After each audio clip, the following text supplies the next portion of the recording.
Assalamualaikum warahmatullahi wabarakatuh. Perkenalkan, nama saya Ahmad Fauji dari kelas reguler sore Teknik Elektro. Di sini saya akan memaparkan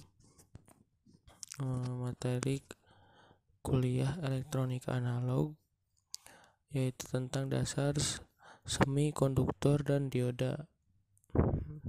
Ini materi kelanjutan dari op-amp. Yang kita bahas sekarang itu tentang semikonduktornya dulu. Semikonduktor secara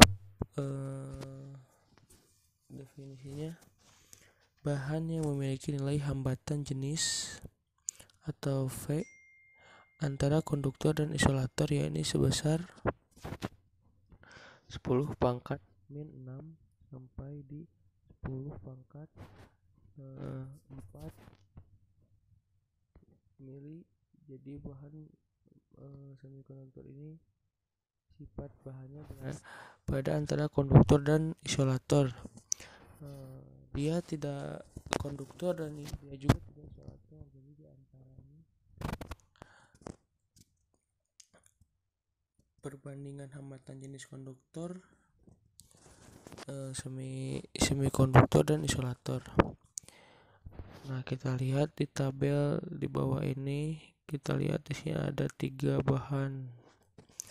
Yang pertama ada tembaga, adalah bahan konduktor. Ada silikon pada suhu ini silikon pada suhu 300 derajat Kelvin. Ini adalah bahan semikonduktor. Dan berasal dari bahan di sini juga berasal dari bahan isolator. Bisa dilihat ada hambatan jenisnya yang mana yang paling besar.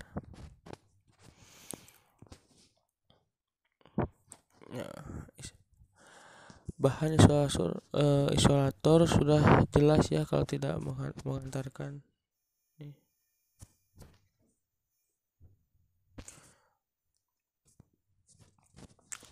tidak mengantarkan arus listrik. Hambatan jenisnya paling besar, yang paling kecil harusnya ya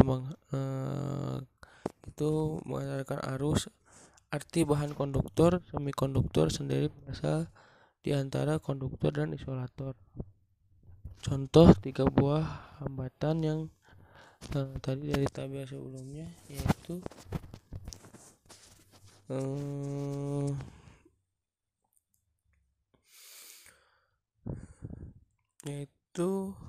tembaga silikon dan gelas masing-masing memiliki panjang 1 meter di sini ya. Dan diameter 1 mm, berarti dia berupa seperti tabungnya.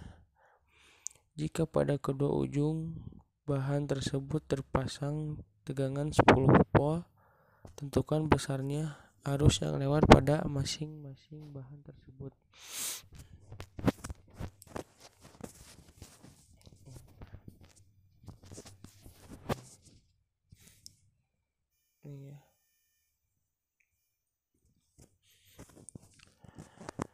Hitung. Di sini ada langkah pertamanya itu kita harus hitung R ya, karena menghitung arus kan harusnya kalau dalam hukum Ohm adalah tegangan dibagi resistansi. Resistansi itu adalah hambatan jenis dikali panjang bahan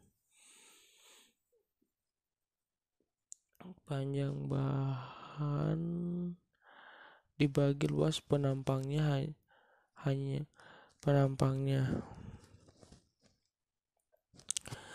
Hanya ini VHI R kuadrat, karena tadi dia lingkarannya luas lingkaran adalah PHI R kuadrat. R adalah jari-jari sendiri adalah diameter yang diketahui itu 2 meter ya. Di soal 1 mm dari menghitung dari diameter kita bisa menghitung jari-jari, dapat jari-jarinya bisa menghitung hanya sudah diketahui panjangnya 1 meter. Massa jenisnya sudah diketahui dari tabel sebelumnya ini ya.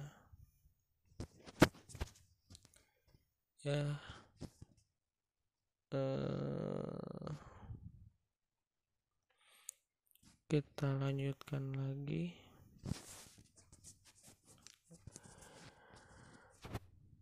Ada tembaga silikon gelas sehingga dapat didapatkan. Jadi kalau sudah nanti setelah menghitung R-nya ya, karena diameter diketahui 1 mm, kita bisa menghitung hanya kemudian setelah mendapatkan itu kita bisa menghitung R di masing-masing ada silikon, ada air,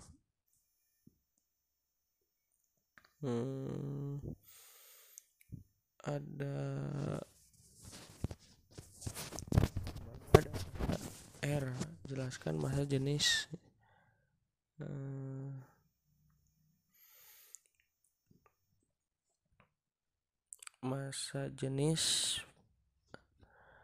beda-beda ya.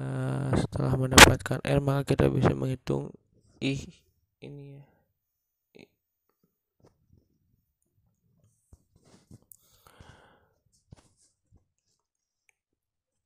Dimana didapatkan harusnya yang paling besar resepnya itu yang paling besar yang mana yang konduktor tembaga 0,46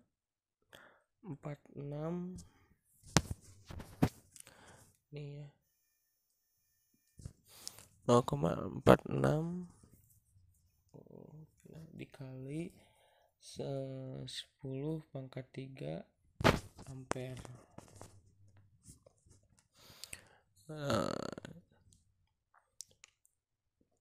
Dan yang silikon ada 341 kali 1 pangkat min 9 ampere. Dan yang gelas 1,12 kali 1 pangkat min 12 ampere. Yang paling kecil bahan isolator tidak mengantarkan arus yang mengalir pada yang terbesar adalah konduktor, semikonduktor, dan isolator dengan tegangannya dengan tegangan 10 volt. Ini tegangannya 10 volt. Ini bahan-bahan semikonduktor itu ada 3 macam. Ada trivalen logam. Trivalen logam yang memiliki atom dengan jumlah elektron terluar 3 buah seperti boron atau B, gallium atau Ga, dan indium. Yang kedua adalah tertapalen logam memiliki atom dengan jumlah elektron terluar 4 buah seperti silikon Si dan germanium atau Ge.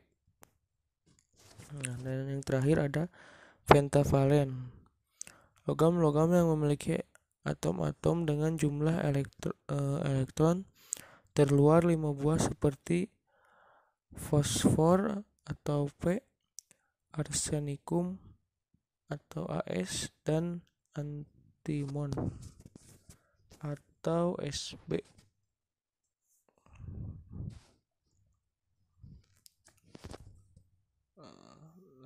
lagi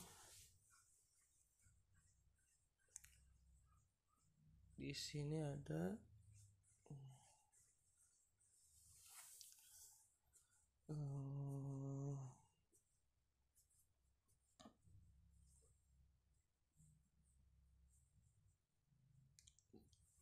sini ada tabel periodik semikonduktor.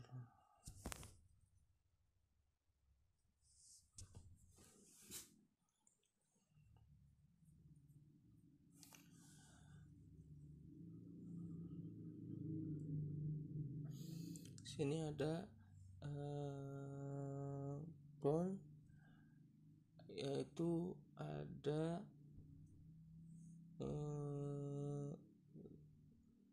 atom-atom di luar, ada 5 ekor arsenik, dan antimon.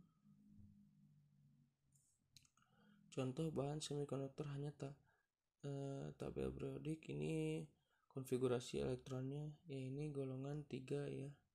Ini golongan 3. Golongan 3 ya, elektron terluarnya ada 3.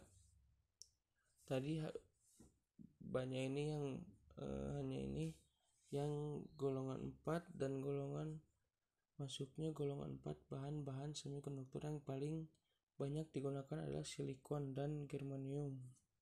Nah, sini germanium dan silikon.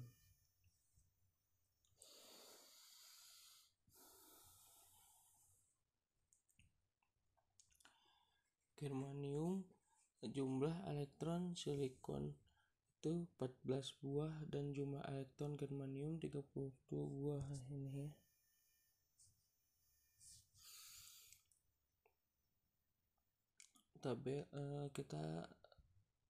Tabelnya, kembali lagi ke tabelnya. Elektronnya di tabel periodiknya 14 kalau yang silikon ya, dan kalau germanium itu 32 ya. Ini yang paling banyak untuk bahan semikonduktor digunakan yang paling silikon, germanium. Valensinya berapa? Golongan 4. Terluarnya atau elektron valensinya adalah 4 buah. Sifatnya itu ada 2 macam. Yang pertama adalah semikonduktor intrinsik dan atau murni dari alam ya. Contohnya dari silikon dan germanium, itu bahan-bahan murni semikonduktor intrinsik. Mereka semikonduktor murni ya.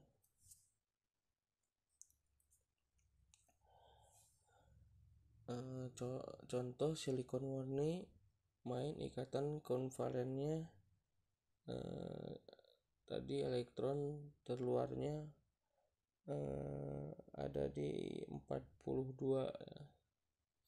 Ini dasar struktur kristal silikon ya semikonduktor intrinsik pada suhu yang sangat rendah. Seperti apa pengaruhnya atau sifatnya, yaitu semua elektron berada ada ikatan konvalennya, dan tak ada elektron bebas atau tak ada muatan, sehingga bersifat isolator. Kalau bisa itu semua sangat rendah. Ternyata bahan semikonduktor itu bersifat isolator, yang bersifat kita taruh dalam tempat yang dingin bisa berubah sebagai isolator. Kemudian semikonduktor intrinsik pada suhu kamar. Bagaimana kalau suhu kamar yang normal, yaitu agitasi thermal, menyebabkan beberapa keluar dari ikatan konvalen, jadi elektron bebas sebagai pembawa muatan negatif. Ternyata ketika di kamar itu ada elektron yang bebas,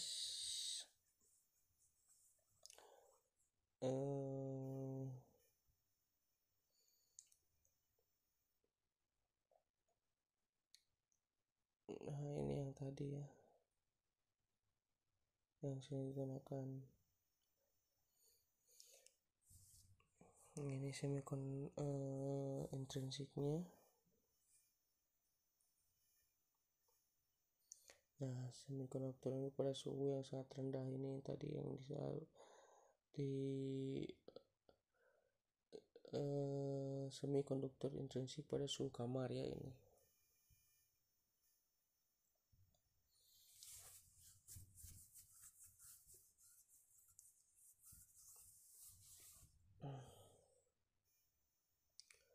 Sifat bahan dan bahan silikon dan germanium.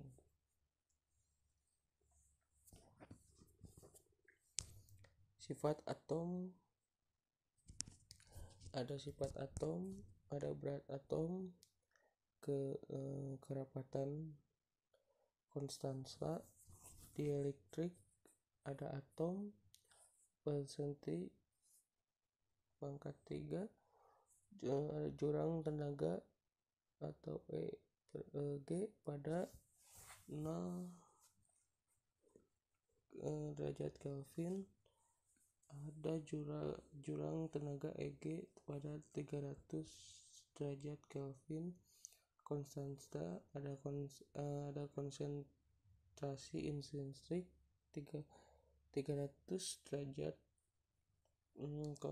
Kelvin, ada P intrinsik pada 300 derajat Kelvin ohm, mobilitas elektron pada 300 derajat Kelvin, mobilitas elektron pada 300 ohm Kelvin.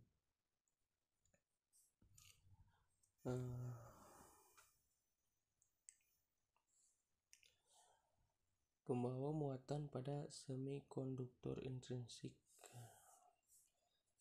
Ini semikonduktor intrinsik ya.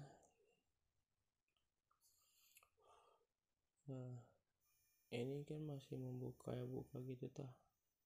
Kalau ini kan tuh udah nyambung, ini masih belum, kalau di saklar belum on ya.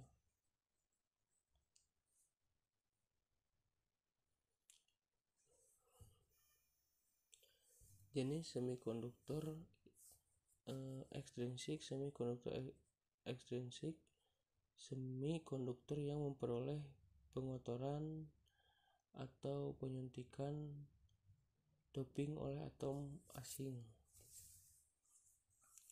Semikonduktor ekstrinsik dibagi dua, ada semikonduktor tipe N, ada semikonduktor tipe P. Pengotoran oleh atom pentavalen seperti P, AS, Sp. Atom pengotorannya disebut atom donor. Itu pembawa muatan elektron ya. Pengotoran oleh atom trivalen seperti B, Ga, dan In. Atom pengotornya disebut atom akseptor, pembawa muatan Hall. Nah, ini lagi jenis semikonduktor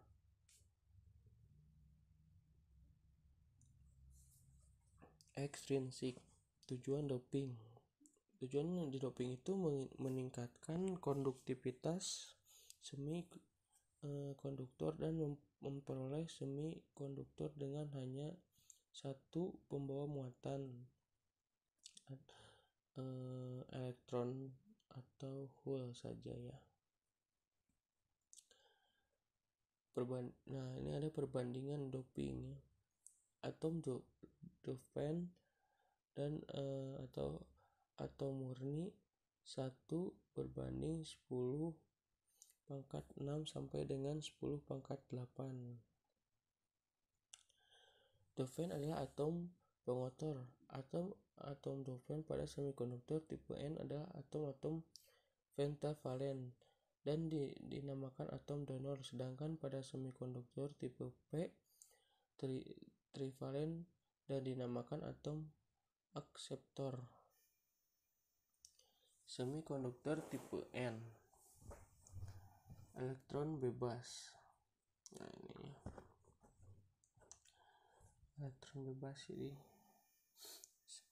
Elektron bebas sebagai besar terjadi karena doping, dan sebagian kecil lainnya bersama Hall karena generation akibat agitasi termal. Elektron bebas menjadi pembawa muatan mayoritas dan Hall sebagai pembawa muatan minoritas. Nah, ini tingkat energinya ya 0,05 eV ya. Ini tentang itu ada di atas di pita konduksi. Lanjut lagi, semikonduktor tipe P. Nah, ini Hall-nya ya. Hal sebagian besar terjadi karena doping, dan sebagian kecil lainnya bersama elektron bebas karena generation akibat agitasi termal. Hall menjadi pembawa muatan mayoritas dan elektron bebas sebagai pembawa muatan minoritas ya. Nah, lanjut lagi ada piranti semikonduktor. Beberapa piranti semikonduktor. Dioda pertemuan PN dan transistor, ada termistor, ada SCR atau silicon controller rectifier, dan ada juga IC atau integrate circuit ya. Nah, ini ada contoh-contoh dari gambar yang disebutkan. Dioda pertemuan PN. Suatu pertemuan PN adalah kristal tunggal semikonduktor yang pada satu sisinya mendapat penyuntikan atom akseptor dan pada sisinya yang lain mendapat penyuntikan atom donor. Yang kedua, ada pertemuan PN merupakan blok bangunan dasar atau basic building block bagi piranti semikonduktor. Ada juga dioda pertemuan PN yang pada kedua sisinya dilekatkan logam metal Guerrilla bond sehingga terdapat dua ujung logam yang merupakan terminal atau elektrod ya. Ini anode pada sisi P dan katode pada sisi N. Nah, ini pertemuan PN, atom akseptor, doping atau atom donor. Nah, ini dopingnya kristal tunggal semikonduktor hasil tipe P dan tipe N-nya. Nah, ini hasilnya ya. Jadi pertemuannya. Ini logam, ini kawat. Nah, ini pembungkus. Ini logam, ini kawat. Nah, ini hasilnya. Ini anodenya. Ini katodenya. Nah, simbolnya ini. Nah, ya. Baik, kita lanjut pertemuan PN terbuka, bidang pertemuan. Nah, ini bidang pertemuannya.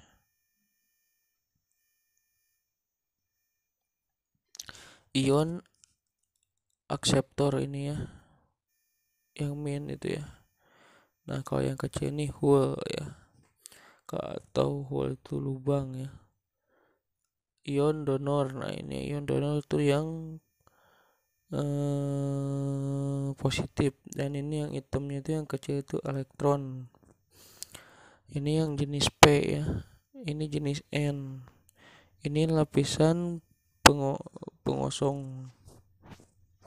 Atom-atom yang mengandung hole dapat digambarkan sebagai ion-ion negatif karena kekurangan elektron, dan atom-atom yang berlebihan elektron sebagai ion positif. Ion-ion akseptor adalah ion-ion negatif dan ion-ion donor adalah ion-ion positif. Nah, jadi kan kalau ini ion akseptor adalah ion-ion negatif, jadi ini negatif semua ya. Dan ion-ion donor adalah ion-ion positif. Nah, ini ya. Nah, ini ada pertemuan PN terbuka. Lapisan pengosongan saat P dan N dipertemukan terjadi di fusi elektron ke arah P dan fusi hole ke arah N, menimbulkan arus difusi ke kanan, dan terjadi recombination atau penggabungan di sekitar bidang pertemuan sehingga elektron dan hole lenyap. Di sekitar bidang pertemuan tak terdapat pembawa muatan, disebut daerah pengosongan atau depletion region. Tegangan penghalang, lenyapnya elektron meninggalkan ion donor plus dan lenyapnya hole meninggalkan ion akseptor min. Adanya ion positif dan negatif menyebabkan adanya medan listrik sehingga ada tegangan, disebut tegangan kontak atau tegangan penghalang atau barir potensial, menimbulkan arus drift ke kiri ya. Karena pertemuan PN ini terbuka, maka ada kesetimbangan antara arus drift dengan arus difusi. Nah, ini pertemuan PN dan dengan prasikap maju atau forward bias ya. Ada VD menyebabkan arus difusi lebih besar dari arus drift. Jika potensial penghalang sebelum diberi VD adalah V0, maka potensial penghalang turun menjadi V0 dikurangi VD. Daerah pengosongan menjadi sempit. Pembawa mayoritas punya energi yang cukup untuk melewati potensial penghalangnya. Hole dari sisi P atau pembawa mayoritas dapat melewati daerah pengosongan menjadi pembawa minoritas di sisi N. Elektron dari sisi N atau pembawa mayoritas dapat melewati daerah pengosongan menjadi pembawa minoritas di sisi P ya. Jadi kebalikannya dari hole di sisi P yaitu, dan elektron di sisi N. Jumlah arus dari elektron dan hole merupakan arus total yang lewat dioda ya.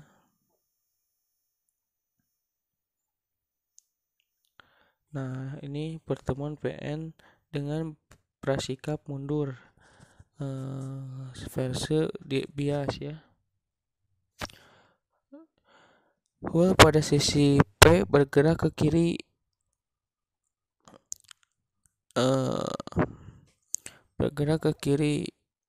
elektron pada sisi N bergerak ke kanan. Daerah pengosongan melebar potensialnya ya. Ini lebar pengosongannya menjadi V0 ditambah VD. Tidak ada arus lewat bidang pertemuan. Karena daerah pengosongan pada dasarnya merupakan semikonduktor intrinsik, agitasi thermal pada dapat menyebabkan terjadinya generasi sehingga muncul pasangan elektron dan hole pada daerah ini. Pengaruh medan listrik terpasang terhadap adanya elektron dan hole di daerah pengosongan menyebabkan terjadinya arus yang arahnya dari katode ini ke anode ya, dan disebut arus balik saturasi yang besarnya 10 pangkat min 8 sampai dengan 10 pangkat min 14 ampere. Nah, di sini ada grafik arus dioda ya. Ada referensi bias ini, ada breakdown, ada forward bias, simbol dioda Zener-nya ini ya.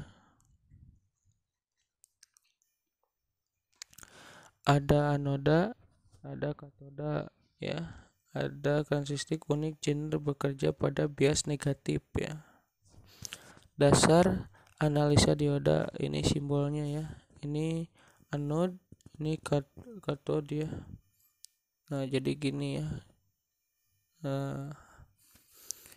Ini jenis diodanya ya. Johnson dioda ini dioda Zener. Ada turnal dioda, ada Schottky dioda, ada peraktor dioda ini ya. Di sini ada diode, ada triage, ada SCR, ada lead emitting dioda atau LED, ada photodiode. Nah, baik, kita lanjut lagi ke jenis dioda dan penggunaannya. Ada dioda silikon untuk penyerah arus pengaman tegangan kejut. Ada IN 401, ada IN 407 dan ada IN 5404.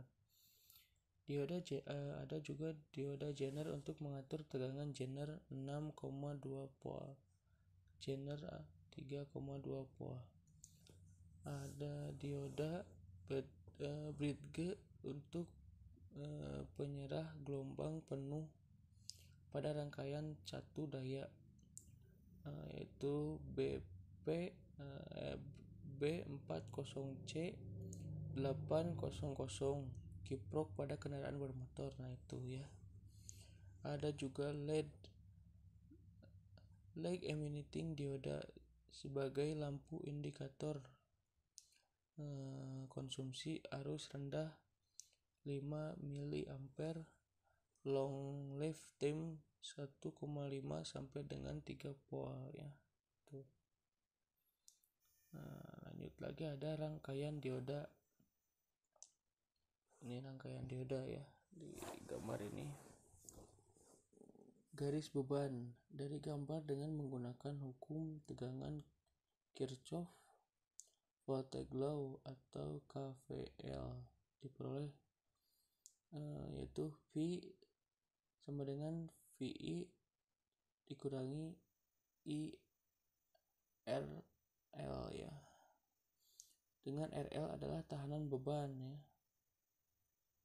Karena dua variabel yang belum diketahui nilainya yaitu V dan I, diperlukan satu petunjuk lagi yaitu karakteristik dioda ya.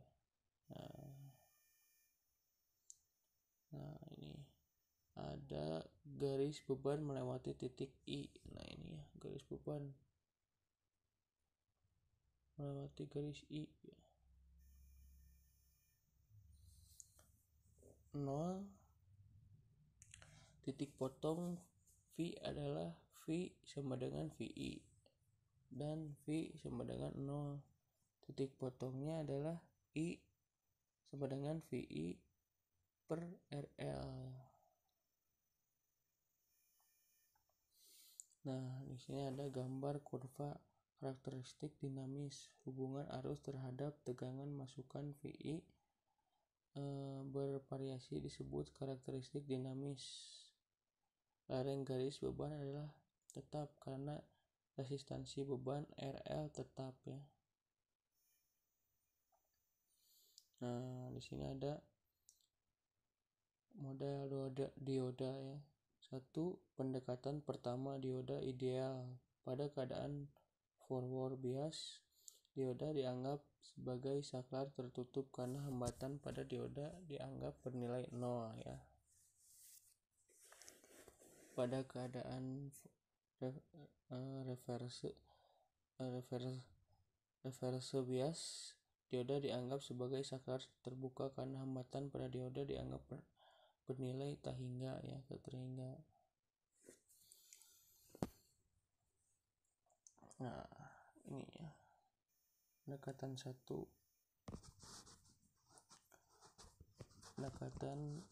kalau saklar off itu kan masih kebuka gini ya. Nah, ini kalau saklar on itu udah menyambung. Berarti kan kalau ini pendekatan 1 itu sana ya, arah kanan, dan ini kebalik ya, ke arah kiri ya. Anode sama itunya kebalik. Nah, ini model dioda pendekatan kedua. Pada keadaan forward bias, dioda dianggap sebagai sumber tegangan sebesar VY untuk silikon sama dengan 0,7 volt atau 0,6 volt, dan VY untuk germanium sama dengan 0,2 volt atau 0,3 volt. Pada keadaan reverse bias, dioda dianggap sebagai saklar terbuka karena hambatannya dioda dianggap bernilai tak terhingga. Tuh kan seperti tadi, ini masih saklar off. Kalau ini model forward pendekatan 2, tapi ini sama ya. Kalau ini dari anode ke kentut, ini juga kebalikannya. Ini karakteristik sesungguhnya gini ya, agak melengkung gitu ya. Nah, ini kalau model pertama itu gini ya. Nah, ini ada pendekatan ketiga. Pada keadaan forward bias, dioda dianggap sebagai sumber tegangan sebesar VY atau VY untuk silikon sama dengan 0,7 volt atau 0,6 volt, dan VY untuk germanium 0,2 volt atau 0,3 volt dengan resistansi forward RF dengan terpasang secara seri. Pada keadaan reverse bias, dioda dianggap sebagai resistansi reverse ya.